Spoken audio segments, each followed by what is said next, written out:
नमस्कार, मी भुजंग चव्हाण. आपण पाहतात नमस्कार लाईव्हचं बातमीपत्र. सुरुवातीला हेडलाईन्स. मी मुख्यमंत्री अथवा पंतप्रधानांच्या घरी जन्मलेलो नाही. पंतप्रधान नरेंद्र मोदी यांची खासदार अशोकराव चव्हाण यांच्यावर खरमरीत टीका. पंतप्रधानांच्या सभेसाठी वाहतूक पोलीस प्रशासनाचे नियोजन धाब्यावर, वाहतूक 3 तास खोळंबली. हातगावमध्ये सेनेचे नागेश पाटील आष्टीकर यांचे पारडे जड. मतदानाच्या सुट्टीचा दुरुपयोग करणाऱ्या शासकीय अधिकारी कर्मचाऱ्यांवर जिल्हाधिकाऱ्यांची करडी नजर. आता बातमीपत्र विस्ताराने. पंतप्रधान नरेंद्र मोदी यांच्या प्रचार सभेचे आज लोहा येथे आयोजन करण्यात आले होते. यावेळी पंतप्रधान मोदींनी खासदार अशोकराव चव्हाण यांच्यावर निशाणा साधत माझा जन्म कोण्या मुख्यमंत्री अथवा पंतप्रधानांच्या घरी झालेला नाही असे म्हटले. विधानसभा निवडणुकीचा प्रचार आता अंतिम टप्प्यात आला असून आज पंतप्रधान नरेंद्र मोदींच्या प्रचार सभेचे आयोजन लोहा येथे करण्यात आले होते. या प्रचार सभेला लोहा कंधारसह नांदेड, लातूर आणि परभणी जिल्ह्यातील कार्यकर्ते मोठ्या संख्येने उपस्थित होते. पंतप्रधानांनी आपल्या भाषणामध्ये काँग्रेस आणि राष्ट्रवादीवर खरमरीत टीका करत राज्यात काँग्रेस आणि राष्ट्रवादीने आपल्या भ्रष्टाचाराने स्वतःला बदनाम करून घेतलेले आहे. राष्ट्रवादीच्या घड्याळात आता 10:10 झाले असून हे घड्याळ आता बंद पडलेले आहे अशी टीका केली. त्याचबरोबर त्यांनी माजी मुख्यमंत्री तथा खासदार अशोकराव चव्हाण यांच्यावर टीकेचा निशाणा साधत माझा जन्म कुण्या मुख्यमंत्र्याच्या अथवा पंतप्रधानांच्या घरी झाला नसल्याचेही म्हटले. उसी को पता चलता है गरीबी क्या होती है. भाइयों बहनों, मैं प्रधानमंत्री के घर में पैदा नहीं हुआ हूं.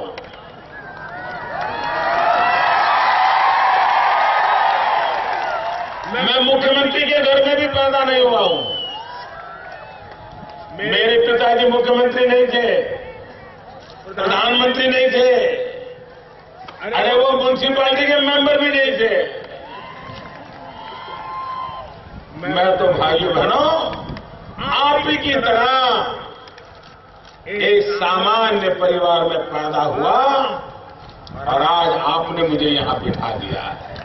यावेळी व्यासपीठावर मुक्तेश्वर धोंडगे, रत्नाकर गुट्टे, गोविंद राठोड, भीमराव क्षीरसागर, दिलीप कंदकुर्ते, सुधाकर पांढरे आदींची उपस्थिती होती. तर माधवराव पाटील किनळकर आणि लता कदम यांची अनुपस्थिती होती. यावेळी नांदेडच्या स्थानिक नेत्यांनी डावललेले भीमराव क्षीरसागर हे देखील व्यासपीठावर उपस्थित होते. परंतु भाजपाचे स्थानिक नेते माजी खासदार भास्करराव पाटील खदगावकर आणि सूर्यकांता पाटील यांची अनुपस्थिती होती. त्याचबरोबर भाजपाच्या युवा मोर्चाच्या प्रदेशाध्यक्षा पंकजाताई मुंडे यांचीही अनुपस्थिती होती.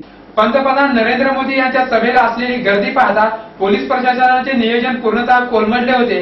त्यामुळे लोह्याकडून जाणाऱ्या वाहनधारकांना 3 तास उशिराने जावे लागले. आज लोहा येथे पंतप्रधान नरेंद्र मोदी यांच्या प्रचार सभेचे आयोजन करण्यात आले होते. या प्रचार सभेला नांदेड जिल्ह्यासह परभणी, हिंगोली, लातूर या जिल्ह्यातून नागरिक मोठ्या संख्येने उपस्थित होते. पंतप्रधान नरेंद्र मोदी यांचे भाषण ऐकण्यासाठी आलेल्या जनतेची पोलीस प्रशासनाच्या नियोजनाच्या अभावामुळे पुरची धांदल उडाली. पोलीस प्रशासनाला एवढ्या मोठ्या प्रमाणात जनता उपस्थित राहील यांची जाणीव देखील होती. परंतु नियोजनाच्या बाबतीमध्ये कमी पडलेल्या पोलिसांची ऐनवेळी धांदल उडाली.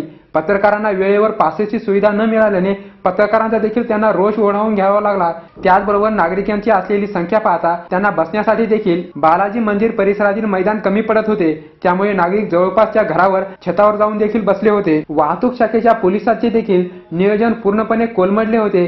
प्रचार सभा संपल्यानंतर तब्बल 3 तास वाहतूक खोळंबून राहिली. Nanded road, Gangakhed road, Kandhar road आदी रोडवर 5-5 किलोमीटरपर्यंत वाहने अडकून राहिली होते. त्यामुळे वाहनधारकांची पुरती धांदल उडाली. नियोजनाच्या बाबतीमध्ये अत्यंत कमी पडलेले पोलीस प्रशासन आणि वाहतूक प्रशासन या सभेनंतर पत्रकारांसोबत श्रोत्यांच्या निशाण्यावर आले असून नागरिकांच्या सुविधेमध्ये कमी पडलेल्या पोलीस प्रशासनाला मात्र त्याचे कोणतेच सोयरसूतक नाहीये. वेळ झाली आहे छोट्याशा विश्रांतीची. तुम्ही पाहत राहा नमस्कार लाईव्हचं बातमीपत्र.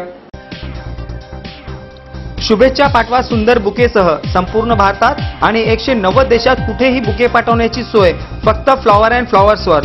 Bouquet, stage decoration, room decoration आणि कार डेकोरेशनचे सृजनशील नाव flower and flowers, centre point, Shivajinagar, Nanded. संपर्क 73 50 62 56 56. विश्रांतीनंतर पुन्हा एकदा आपलं स्वागत. हातगाव मतदारसंघात यावेळी चुरशीची लढत होत असून नागेश पाटील आष्टीकर यांचे पारडे सध्या तरी जड आहे. त्यांना भारिप बहुजन महासंघाचे आव्हान आहे. हातगाव हिमायतनगर मतदारसंघात काँग्रेसकडून माधवराव पाटील जळगावकर यांना उमेदवारी दिलेली आहे. त्यांनी आपल्या कार्यकाळामध्ये मतदारांना अपेक्षित असे कोणतेच कार्य केलेले नाही. त्यामुळे या भागातील जनता त्यांच्यावर नाराज आहे. या भागातील जनतेने जळगावकर यांच्या विरोधात तीव्र प्रतिक्रिया दिल्या असून ते जळगावकर यांना पर्याय शोधत आहेत. का तर चांगला पक्ष आहे मोदीमुळे. कोणत्याही आमदारांना विकास करणार, खासदारांना विकास करणार, कोणताही विकास विकास आमच्या याला कोणतीही सूद आलेली नाही. आमदार माधवराव पाटील जवळगावकर यांना शिवसेनेकडून नागेश पाटील आष्टीकर यांचे कडवे आव्हान आहे. नागेश पाटलांनी माजी खासदार सुभाष वानखेडे यांच्या सहकार्याने आपल्या मतदारसंघातील मागील 5 वर्षांपासून जोरदार पायाभरणी केली असून आता मात्र ऐन विधानसभेच्या पार्श्वभूमीवर माजी खासदार सुभाष वानखेडे यांनी शिवसेना सोडून दिल्याने शिवसेना सोडून भाजपात प्रवेश केला आहे. त्याचबरोबर सेनेचे तालुका प्रमुख देखील काँग्रेसवासी झाले असून त्यांच्या शिवसेना सोडण्याने या भागातील नागेश पाटलांच्या पक्ष संघटनेचे काहीसे खच्चीकरण झालेले आहे.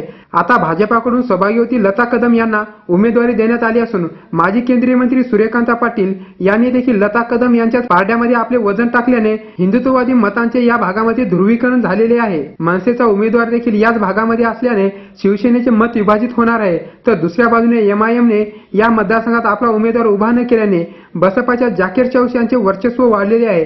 त्यामुळे या मतदारसंघात मतांच्या ध्रुवीकरणामुळे नागेश पाटील यांचे मोठे जनमत असले तरी देखील मतकुटी मात्र मतदार राजाला वेगळाच पर्याय दाखवताना दिसत आहे.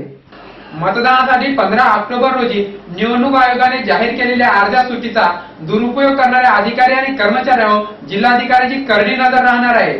एखादा राष्ट्रीय सण उत्सव अथवा मतदानाचा दिवस म्हणजे नोकरांसाठी पिकनिकचा दिवस असतो. या दिवसाला जोडून आणखी एक रजा घेतली की हे नोकरदार लांबच्या टूरला आपल्या कुटुंबियांसोबत जातात. त्यामुळे त्यांच्याकडून मतदान होत नाही. ही बाब अनेक वेळा निदर्शनास आलेली आहे. परंतु मतदान वाढीच्या बाबतीत अत्यंत गांभीर्य घेणाऱ्या नांदेड जिल्हा प्रशासनाने अशा नोकरदारांकडे विशेष लक्ष केंद्रित केले असून या नोकरदारांना अपर जिल्हाधिकारी दिलीप स्वामी यांनी शासकीय सुट्टीचा वापर केवळ मतदानासाठीच करावा असे आवाहन केले आहे. परंतु जे अधिकारी कर्मचारी इलेक्शन ड्युटीवर नाही आहेत अशांना मतदान करायला सोपं जावं म्हणून आयोगातर्फे सुट्टी जाहीर केली जाते. परंतु बरेच जण या सुट्टीचा उपयोग मतदान सोडून इतर कामासाठी करत असतात आणि त्यामुळे 2-2.5% मतदानावर फरक पडतो. त्यामुळं यावेळेस सर्व अधिकारी कर्मचाऱ्यांना आम्ही आग्रह करतो आहोत की आपण आपल्याला दिलेल्या सुट्टीचा उपयोग योग्य त्या कारणासाठी म्हणजे मतदानासाठीच करा.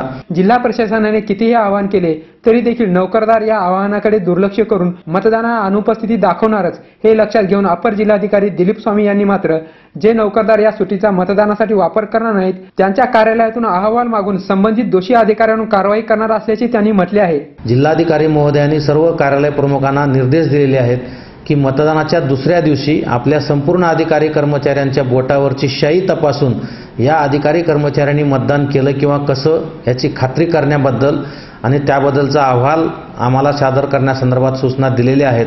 भारत माझा देश आहे, माझ्या देशावर माझे प्रेम आहे अशी प्रतिज्ञा शाळा महाविद्यालयात रोजच शिकविली जाते. परंतु शिकलेल्या याच लोकांकडून बहुतांश करून मतदान करण्यासाठी दुर्लक्ष होत असते. ही बाब हेरून नांदेड जिल्ह्याचे अपर जिल्हाधिकारी दिलीप स्वामी यांनी मात्र नोकरदारांना चाप लावला आहे. त्यामुळे निश्चितच यावेळी देखील लोकसभेप्रमाणे नांदेड जिल्ह्यामध्ये मतदानाचा टक्का वाढेल ही अपेक्षा. शेवटी पुन्हा एकदा हेडलाईन्स. मी मुख्यमंत्री अथवा पंतप्रधानांच्या घरी जन्मलेलो नाही. पंतप्रधान नरेंद्र मोदी यांची खासदार अशोकराव चव्हाण यांच्यावर खरमरीत टीका. पंतप्रधानांच्या सभेसाठी वाहतूक पोलीस प्रशासनाचे नियोजन धाब्यावर, वाहतूक 3 तास खोळंबली.